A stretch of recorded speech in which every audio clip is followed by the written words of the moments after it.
Relators, well, we are finally breaking down our latest Shall Literature Book Club selection. Open book, the Jessica Simpson memoir. Now, when we picked this, I know a lot of people were like, really? That's what I thought too, when my friends were like, you have to read this. I'm like, really? And my best friend was like, it's like she's talking right to you. And I said, oh yeah, she's just like talking to women. And like, no, she's talking to Shallon Lester. And I'm like, why? They're like, because she talks a lot about waiting for guys to save you, becoming obsessed with the idea of a guy, trying to grow and change your life, and having to look at all the people who are actually not in favor of that, and how to be the thing that saves yourself. Ugh. I guess when you put it that way, that kind of is the Shallon Lester story, but I have a feeling it's a lot of y'all's story as well. So hopefully you guys have been either reading it or listening to it or talking about it on the Shalligator Reddit thread, because we're going to get into it. There's so many great life lessons to learn. But before we get started, just want to remind you guys about some new projects that we've got here in the Shallontourage. Every Wednesday, tune in to XO Radio. It's an hour-long radio show I do where I play music by a certain genre, certain artist. We've done Taylor Swift, we've done my favorite breakup songs, and then I sort of talk about the songs and like their meanings. It's very interactive. You guys can comment and call in, and you can find it on the Station Head app or just an easy link right down there below. It's all free, so it's super fun to tune into every Wednesday at 8 p.m. Also, my blog and newsletter, Eat, Pray, Love. This is a project that's like super near and dear to my heart because it's super intimate. And honestly, this book inspired it. Like, Jessica talks in this book constantly about how she journals, and this is like a huge thing in her life, is she's always written journals and kept very meticulous diaries. And I used to also, and listening to how much it helped her, like, sort through her feelings and make sense of what was going on in her life, I was like, you know what? That is really missing in mine. And Eat, Pray, Love is that journal. And you guys, sorry, there's like snowmobilers outside. You guys who have read it, one of you gave me the biggest compliment. You're like, I've never felt more connected to you than I have after reading this blog. And that's like what I want. It's just this sisterhood thing. So head on to the link right down there and you can sign up for it a few times a week. It's pretty fun. So let's talk Jessica. I've never been like a Jessica Simpson stan. I mean, she's fine, but when she was popular, so was Britney and so was Christina. Like, they were the triumvirate of like pop stars. And I wanted to be Britney. I mean, I wanted to be Britney. She had the body that launched 1,000 eating disorders, mine included. And Christina was like so sexual and so in touch. And Jessica was just kind of there. And I couldn't relate to her like at all. She was super religious, wasn't me. She had huge tits, definitely was not me, like when I was an adolescent. And so I was like, And also like Britney was like a performer, like her performances were over the top. Christina was a vocalist. And again, Jessica was like, she wasn't like, I would never characterize her as a performer. I don't think she can sing. I mean, that's how I always remembered it. And listening to this book, I'm like, you know what? I want to go back and listen to her songs. I said what I said. I stand by what I said. She is a brilliant businesswoman. I think her book was so incredibly poignant, and it was so simple, but so impactful. And sometimes simplicity is the most impactful thing. It's like songs, And so I can see why she likes to be a songwriter. But I went back to listen to the songs. I'm like, ooh. And the audiobook came with like 6 new songs. I was like, that's okay. That's fine. But reading, so that's why I was like, is this memoir going to do like anything for me? Yes. So I told you guys, like, if you haven't read it yet or listened to it, I preferred the audiobook because she narrates it. And so it's like she's talking to you, or as my friends say, she's talking to Shallon Lester. Okay. Did you guys think she was a little slurry? I think there were some words that were garbled. A drink. And she talks a lot in the book about her alcohol problem and taking pills and stuff like that. But she's like, oh, I've come through it and that's in the past. Really? It just, her voice sounds kind of strange. Anyway, so there's 4 main themes in this book that I've kind of identified, and we're going to break this analysis down into 2 videos. We're going to do a second one tomorrow. But today, okay, so here are the 4. Growing up and changing and leaving things behind, and the people who don't let you do that. Being a bird in a gilded cage, this is number 2, and having that like perfect life or perfect relationship or perfect family, and how to reconcile with yourself and the rest of the world when things are not what they seem, and how you can be honest about that and break out of this sort of like persona that people have foisted on you that either was never true or maybe isn't true anymore. The third theme is looking for a guy to save you. Ugh, huge theme across this video or this book. And number 4, John Mayer. John Mayer is a theme in and of himself. So, okay, this video we're going to focus on the first 2. So to me, the main theme of this book was twofold. It was growing and changing as a woman and as a person and coming into your own. And then also, like I said, how to avoid the trap of trying to get a guy to save you or thinking that you needed someone to save you. But again, we're going to talk about that tomorrow. So Jessica's life was very sheltered. I mean, part of that was her religious upbringing. And I think it's pretty fair to say that very religious households do not allow for a great shift in independence, individuality, uniqueness, or pushback in thought and rhetoric, right? This is the path. Get on board, right? And Jessica felt like that her whole life. And, she's never abandoned her faith. If anything, I think she's almost become more religious, and that's something that she's used to guide her life. And that to me was very inspirational in the book.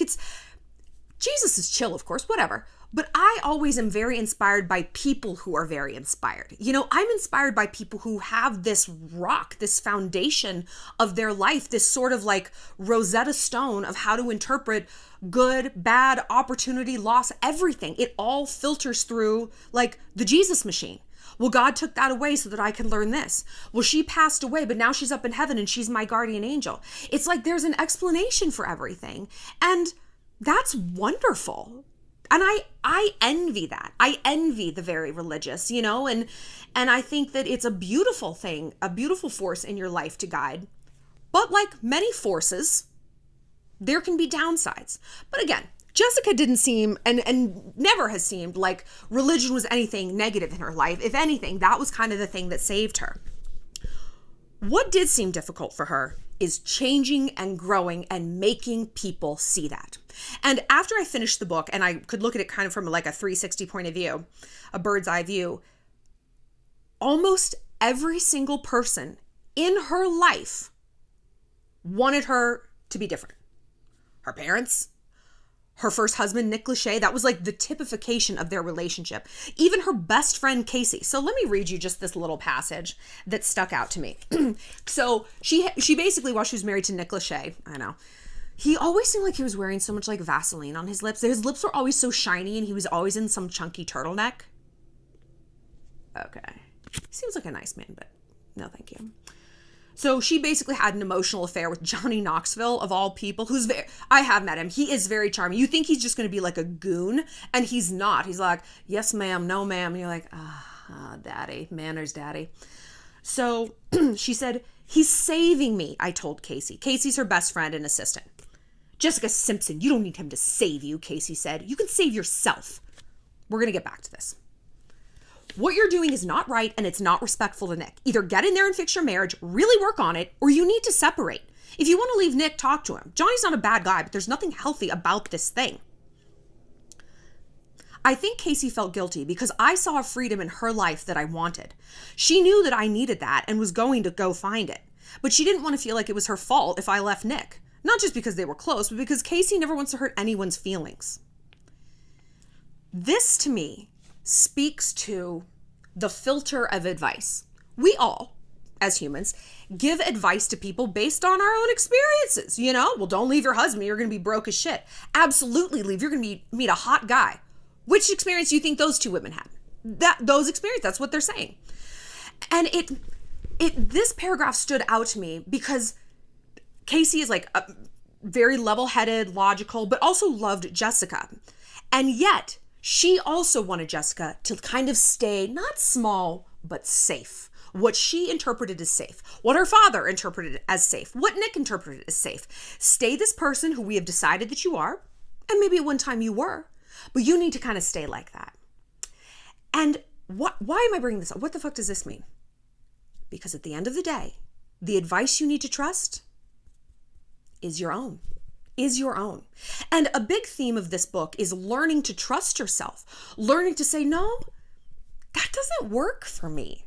Even though it works for a million people who've been watching our TV show, even if it works for everyone at this church, even if it works for you, mom and dad, and your marriage and your path, it doesn't work for me. And is there anything braver and harder in the world to say than that? Whether it's changing your major, not going to law school, starting that store, taking up ice skating, leaving your husband, cutting your hair off. We're pack animals, right? We're tribal creatures. And at one point, thousands of years ago, when we really did live in packs, you needed your tribe's mates to like you. Your survival depended on it. And so to disappoint people and to say, no, that doesn't work for me, to branch away from whatever tribe it is you're in is physically painful. It is. Like, science has shown that we have a physical pain response. Some people carry it in their stomach. Some people, they get a heart palpitation. Their back goes out. But our body manifests it because it is so antithetical to how we are hardwired to live. But like I've said before, peeing in a toilet is antithetical to how we're hardwired. We adapt. We do it. Using a knife and fork is not what we're meant to. I just want to eat out of a trough half the time. And yet I don't. I almost never do. I almost never eat out of a trough. So just because something is nature does not mean it is destiny. And Jessica talks a lot in her book about feelings of loneliness. I'm alone, whether she's physically alone and she's in this house by herself, and this is the first time she's ever lived by herself, essentially, or in her emotional loneliness. But one thing that I found so inspirational about this book is that she categorized that loneliness always as a good thing, as a beautiful, amazing thing. You guys know I recently broke up with Vince, and I talked about this on Eat, Pray, Love a little bit, that I didn't leave him for anyone but myself. And I didn't leave him. Our relationship ended. This isn't them too. That's so fucking childish. And I have so much more respect for him than to say anything like that. And I have that line in my head from this book. She said that about Nick. I didn't leave Nick for anyone but myself. And that's uncommon. We leave someone, we don't want to let go of one branch until we get a grip on the next, right? We just monkey vine around to people, experiences, places, distractions, vices, whatever it is, so we don't have to sit inside that loneliness. And the fact that Jessica did in this book and in her life was super, super influential to me and super inspirational. And I thought, you know what? If this girl who had the eyes of the world on her, who had never been alone, she didn't have any data to pull. It's like, no, I like being by myself. I like living alone. She didn't know that. She only had data to the contrary. If she could do that, I'm like, wow, maybe I can sit inside my loneliness sometime. And actually, my last entry on Eat, Pray, Love is called The Plains, about like this winter of the soul, of being single and being by myself and truly just letting it settle. And how fucking hard it is sometimes. Sometimes it's amazing. But by doing that, by Jessica doing that, she was able to let her own intuition come up to the forefront. And she was able to be the guiding force in her own life. It wasn't, Dad, what do I do? Nick, what do I do? Casey, what do I do? Fans, what do I do? She followed her own path. And sometimes there were ups and sometimes there were downs. But she was in the driver's seat. I always get so much more annoyed if my Uber driver gets lost than if I was the one driving and getting lost. Do you know what I mean? It's like, you should know better. What am I paying for? This is taking so much longer. It's like, well, honey, maybe you should have driven your own ass, right? And our life is kind of like that. So the second theme I want to talk about is being that bird in the gilded cage. And all these relate, right? Because our life always relates. Nothing's just a standalone category. Never is. It's like, oh, if you're unhealthy in one category, chances are it's bleeding over into every other one, right? But the idea of the perfect persona that you've crafted. And I want you to get rid of the word perfect, right? Because you're probably like, no one thinks I'm perfect and I don't feel perfect and nothing in my life is perfect. Just persona, identity. We have our self-identity and we have the identity the world looks at and what the world sees. Ideally, these are two perfectly overlapping circles, right? More often than not, they're a Venn diagram. Parts overlap, but a lot of parts don't. Unhealthy people, they are very, very far apart. Everyone likes me. I am so smart and so well respected. He's a fucking clown. right? We see plenty of people like this. And I just see two polar opposite circles when I look at people. I'm like, ugh. And then I see amazing people. I'm like, overlapment. Ooh, it just sends a shiver of delight up my spine when I see people like that. And that's what we all try to be to a degree. But you have people who are on these polar edges. And yes, sometimes they're like, I'm fantastic, like he's a clown. But then you have people who it's like, I just kind of want to stay home and I want to be a homebody and I want to have kids. But everyone sees the party girl, the girl who's out all the time, the driven career person. It's like, neither one is right or wrong. It's about authenticity. And Jessica, she started singing and performing when she was like, a child. She never had the space to define her identity. And when she left Nick Lachey, I think she was like, she was like 26. Like they got married when she was 21. She was so young. I mean, she's a virgin, she was super young. And she didn't know who she was. She didn't know what kind of decor she liked. She didn't know what kind of food she wanted to eat. She didn't know what kind of men she liked. And that's the theme she kind of went with. It's like paparazzi were trying to catch me on a date. And quite frankly, I was out to get one. I was trying to date to see what kind of guys I actually did like. Because Nick was very much like her father. And she went from her daddy to her husband, which is an extremely old school thing to do. We don't really do that as much anymore. And there's a reason we don't do that. I don't want to go straight from my parents' house into being a parent myself. Like, I want some room to maneuver. Because we change so much as people. I shall read from the gospel again. We had to break for Christmas, so I went back home to Nick. This is when they were still married. We could both feel it was ending, and that reality made him angry. He kept accusing me of changing. Of course I have, I yelled. Nick, you married a baby. I'm not that person anymore. His anger always made things worse, but in a way, I craved it. I wanted him to be angrier with me. Yeah, give me more reason to leave, I thought. I don't want this to be all my fault. Now, I know it wasn't my fault, but at the time, I still thought I had failed him. I love this. You married a baby. I'm not that person anymore. This is why you should not marry until you know who you are. This is why. I told you in the Halsey video about having a baby, a conversation I had with Vince is like, dating is 50-50. And I'm sorry, dating is not 50-50, it's 100-100. And you can't be half of a whole if you don't know what half you are. And Vince, I don't know what half I am. I don't know right now. My whole life, everything about my life is different than it was 2 years ago. 1 year ago. I have a different career in a different state. I have a different hair color. I have a dog. I eat different foods. Even I listen to different music. Like I am discovering who I am now. And a year might seem like plenty of time. It's not. And it's not enough time because I enjoy the discovery. And truly this book helped. This book helped. I mean, are you the reason Vince and I broke up? Did you do this? Jessica. I thought we had something special, Jess. But it really, like I said, it illuminated things that I needed to do, growing and stuff, and bravery. I needed to stop being such a chicken shit and look at myself and be like, am I okay alone? Where do I want to live in the long haul? Do I want kids? Do I want to get married again? Do I want another puppy? Like, where am I going in this world? And Jessica's life had, up until the point that she divorced, had been very reactive. It wasn't proactive. Well, I love him and I want to get married. And that was her slice of proactivity. I want to get married. We're doing this. That was her method of not control, like controlling others, but control over her own life, her own agency and power. The record label told her how much to weigh. They told her what songs to sing. Her dad told her where to go. Her mom told her what to wear. Like she was under a lot of control. And that's a double-edged sword, right? That's a double-edged sword. Because I've said before in bed, oof, girl, I am submissive as fuck. Just put something in my mouth, shut me up. Lay me on my back, tell me what to do, I'm fine. Do you know why? Because I call the shots all day long. All day long, and I'm so tired of it. I love it when my friends plan a night out. I'm like, I don't care where we go. Tell me who to Venmo, I'm showing up. Sounds great. I like it. But because I'm on the opposite end of the spectrum, I have too much control. So I want someone to kind of tear that away from me a little bit and like take some things off my plate. Jessica was in the opposite position. She didn't feel like she had control over her life.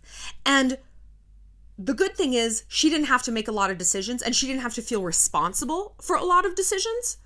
But then you're the passenger in that Uber. Where are we going? Should we not have gone left? Okay, no, that's, if you say it's left, then I know it's right. I know it's to the right.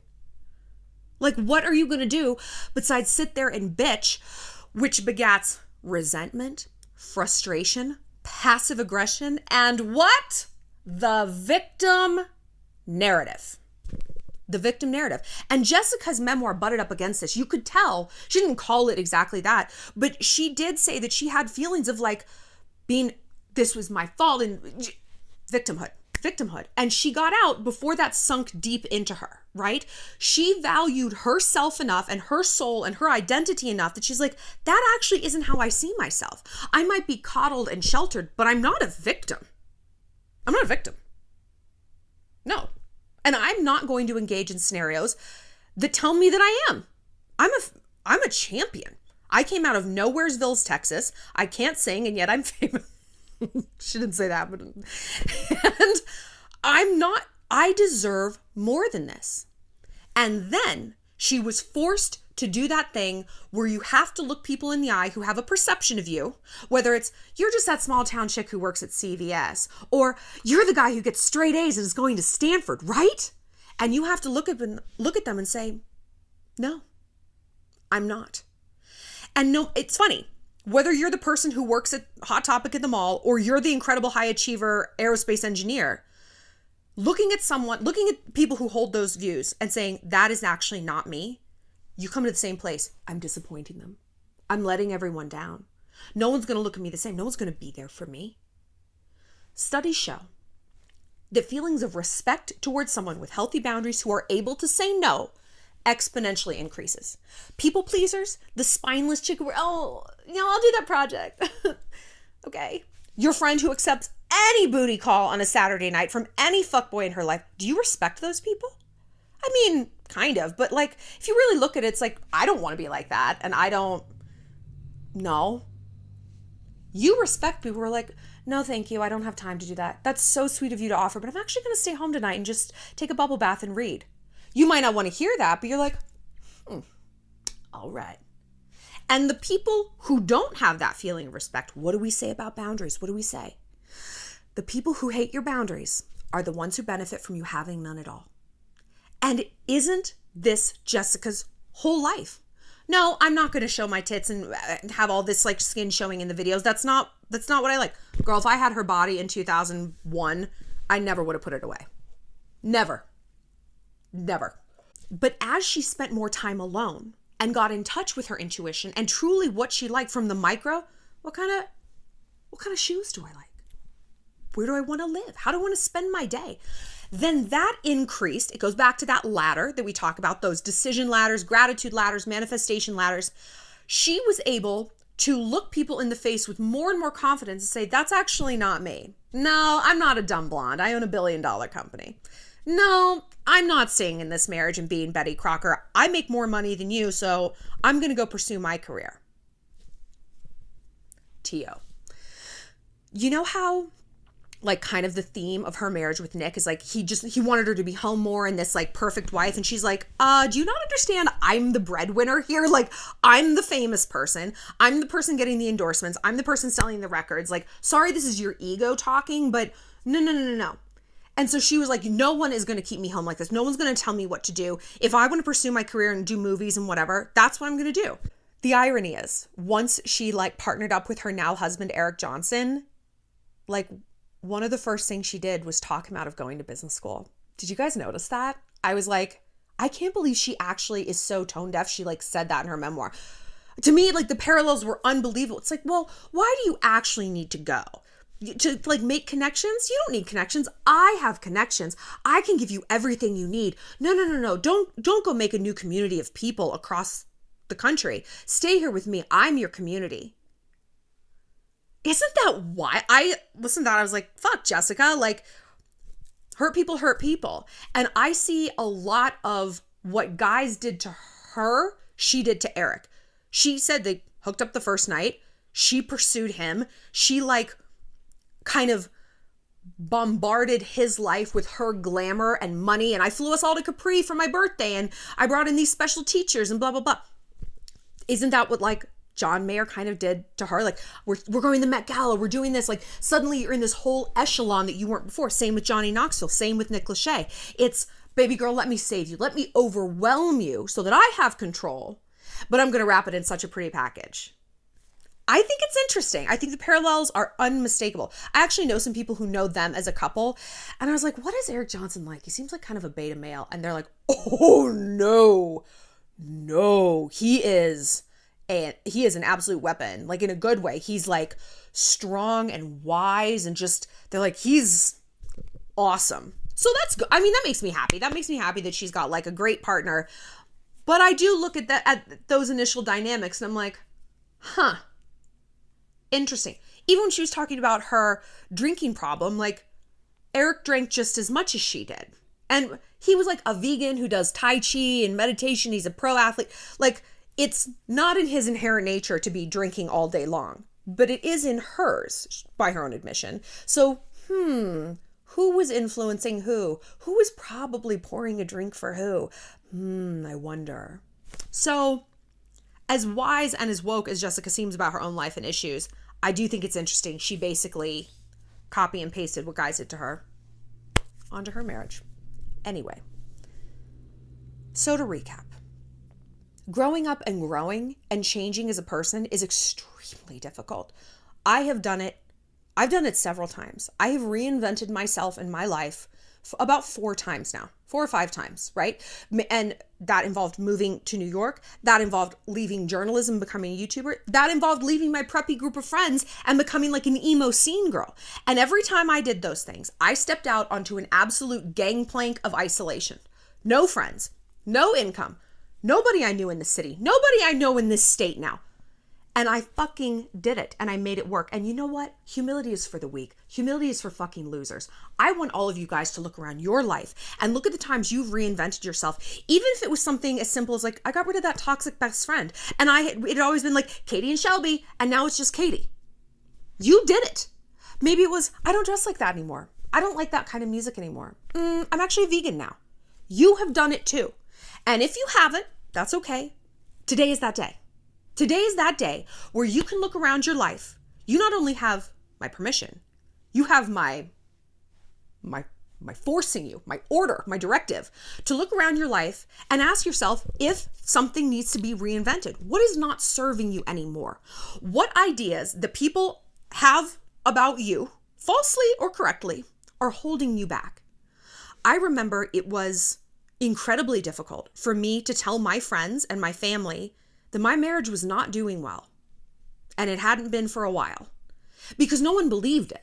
We were this golden couple. We were this golden couple in New York City. Everyone held their relationship up against ours. And for the longest time, people were like, you guys are so perfect. I was like, we feel perfect. And we did. Like, I wasn't lying. But then when things started to change, I didn't feel like I could say that to anyone. I was like, I'm going to let everyone down. I'm going to let the people who love me down. And I'm going to give ammunition to the people who hate me.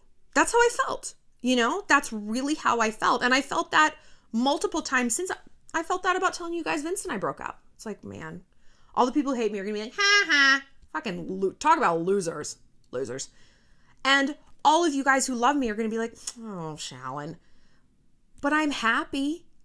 And isn't that really what the people who love you want? And isn't that really what the haters hate? If you can go through something that would stumble or cripple someone else and you're like, I'm okay. Man, how infuriating to people who aren't rooting for you. And don't you want to know who those people are? I do. And I look back on my marriage, and when I finally did have to say like, hey, things are bad. Things are really bad, and I don't think we're going to make it. No one was making fun of me. No one was like, you are such a disappointment. Nobody said that. People did say that to Jessica. Her grandparents said it to her. And again, like I look at her life and like every single person in her life had an idea of how her life should be that was not how she thought it should be. And it took a great deal of courage for her to step back and be like, I need to be single. I need to be a bit of a hoe. I need to go out and sleep with everybody. And good for you, girl. Be a slut. Do whatever you want. Use that body. Get them titties out. Why not? I would too. Kind of do also. Why not? But it's hard to look at people in the eye and say, I'm sorry I've let you down. But what I found is if you actually like literally say that phrase, I'm sorry I let you down. I'm not eating meat anymore. People who love you, they're gonna look at you and be like, you didn't let me down. I just want you to be happy. And if not eating meat, if cutting your hair, if leaving your boyfriend, if moving cities makes you happy, go be happy. I love you. And the people were like, well, you know what? You did let me down. You did. Huh. You know how you're going to feel? Mad. You're going to feel insulted. You might be like, oh, wounded at first, but then I want you to be like, wait. This motherfucker is disappointed because I changed my major that they don't have to do. They don't have to do it. They don't have to go work as an electrical engineer, which is awful, and I don't like it. And they have the audacity to say, I disappointed them. You disappointed me. That's what I want you to turn that into. I want you to have a little bit of righteous fire in your soul. And look at people who say that you need to stay in this lane, this persona, this whatever, in order to have a place in their life. Go fuck yourself. Go fuck yourself. Why on earth is that the price of admission to your life? That doesn't mean you see me as a person with dimensionality, who's capable of changing and growing, who should do that. No. You see me as a possession. You see me as something that either makes your life better, validates something you think about the world, pacifies your ego. You can't go dropping out of law school. I had to get through law school, so you have to do it too. What do you mean you're leaving your husband? Your grandfather and I stuck it out even though we hate each other. You have to also. Get bent, Grandma. It's not going to happen. This is my life. This is Jessica's life. And looking at how she did that has really been inspirational for me because it's brave. And I love brave people, whether we're talking about Achilles or Marcus Aurelius or Harriet Tubman or Sojourner Truth or Jessica Simpson. I love a brave person because it inspires me to be braver. And we can look at them and say, okay, not only did she stand up to these expectations and unhappy situations and come out the other side, she came out the other side better. She made $1 billion. She wouldn't have done that. She'd stuck with Nick. She wouldn't have. She didn't release many more albums. It's fine. But I look at myself and I'm like, had I stayed married, I would have been fine. I probably would have had some kids by now. Like, it would have been okay, but I probably wouldn't be a YouTuber. I definitely wouldn't have moved to Montana, I wouldn't have Cowboy. I wouldn't have my friends. I wouldn't have had all the experiences I've had since then, all the travel and the highs and even the lows. There was beauty in the lows because I was learning from it. There was beauty for ashes. And there's no such thing as what might have been. There's just not. And to think about it will make you insane. Well, what if I'd stayed? What if I'd stayed? You didn't. What if you'd grown a tail when you were 2 years old? You didn't. So where are we going with this? Where are we going with this?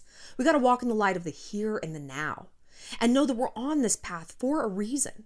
And all these setbacks, they were setups. And I love Jessica's positivity throughout this whole book.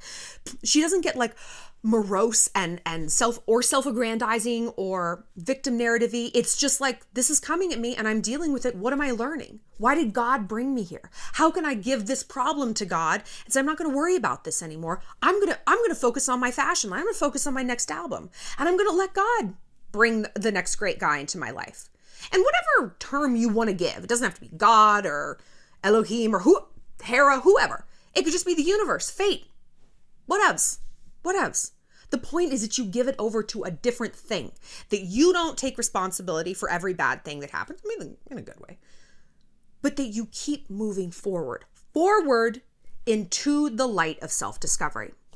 So that concludes our first video. If you guys haven't picked this up yet, like I said, I love the audiobook, but it's cool to have it like physical copy too and really be like marking it up and down and everything. But every girl I know who's read this, they're like, incredible. So come back tomorrow for the second part. I will see you later, Shalligators.